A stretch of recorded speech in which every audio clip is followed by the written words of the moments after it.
The Impact Award is another new category this year. It highlights innovative use of the arts to propel business success, programs that engage employees with creativity, and other community activities that support arts and business partnerships. And the finalists are Denver Urban Renewal Authority for its commitment to the City and County of Denver's public arts program, resulting in the commissioning of more than $1 million of public art. DURA stands for the Denver Urban Renewal Authority, and we seek to revitalize challenged areas in Denver through private investment. DURA is a great thing because every community, unfortunately, has some segments of it that needs some type of additional attention to make sure that it keeps pace with the rest of the growth and development that the balance of the city is seeing. And it is an organization like DURA that allows that to happen, whether it's a large project site like Stapleton or, again, a smaller site like the Lowenstein Theater, to make sure that our city, as much as we possibly can, is as vibrant as it can be corner to corner. We have been operating within the City and County of Denver for 50 years, and we've always had a project art component. But more specifically to the recent activities, I think people are generally pretty familiar with projects like the Denver Pavilions, bringing Elitch's into the Central Platte Valley, the Denver Dry Goods Building, the redevelopment of Stapleton, of Lowry, and of Highland Garden Village. TIF is a great thing because it really allows the development to pay for itself. It is not a new tax, it simply captures those tax revenues that the site itself generates and uses it to repay the cost necessary to bring that project forward. And it is the developer's responsibility to bring forward those artists. And so we have had local artists, we've also had international artists and everything in between, which I think really speaks well to the success that we've been able to achieve in this program. Starbucks Coffee Company for its unique local and national programs that result in extensive donations of products, money, and volunteer time for Colorado arts organizations. At Starbucks, we have over 100,000 partners and approximately over 10,000 company-operated and licensed stores worldwide.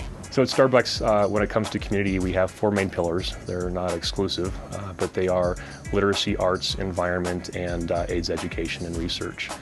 When we think of our approach to being involved with the community and the arts, we really wanted to focus on innovation this last year. And I think a couple of our best examples would be what we did with the Sopris Parks at City Park. One of the highlights from the Sopris Park donation time was partnering with East High School and the art department.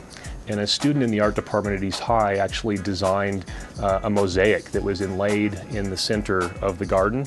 And when we donated the time, students and our partners worked together to actually install that mosaic designed by the student. I think one of the best things about that was that the water hadn't been running in the center of this particular garden for decades. And so the theme for the students was to choose a water-based theme.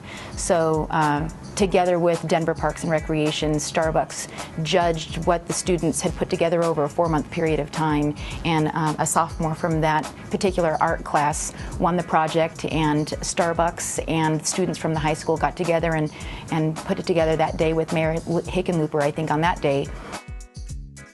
Westword for its significant commitment to newspaper coverage of the Denver art scene, Mastermind Awards, and Artopia. Westword is a weekly newspaper that I started with some friends over 30 years ago now. And frankly, the reason we started it is we just thought Denver was so much more interesting than the other media made it look. There were so many interesting grassroots things going on. We are possibly the only weekly in the country and one of the few papers still in the country that has a weekly staff cartoonist. Kenny B is a full-time writer for our paper, and he is brilliant. We've been covering the arts for 30 years now and doing annual awards, and the best of, that's an integral part of what we do. But we decided we could do some more concrete things for artists, which is give them cash money because they can always use it. So 5 years ago we started the Mastermind Awards, and this is 5 awards in different fields: visual arts, performing arts, multimedia. We also do fashion and literary arts. And we just pick 5 worthy individuals or arts organizations that are doing incredible cutting-edge work, and we know that suddenly getting $4,000 is going to make a huge difference to these people. And we name them the masterminds. And what's been most fulfilling for us with masterminds is how often the people who get the money pass it on to other artists. So that same first year we did the filmmakers workshop at the Bug, and they actually used the money for scholarships to let more people come take their filmmaking workshops. And Brandy Shigley, a really fabulous fashion designer who was one of our first picks, used it to help people as an incubator at her fashion design store so they could do their own fashion.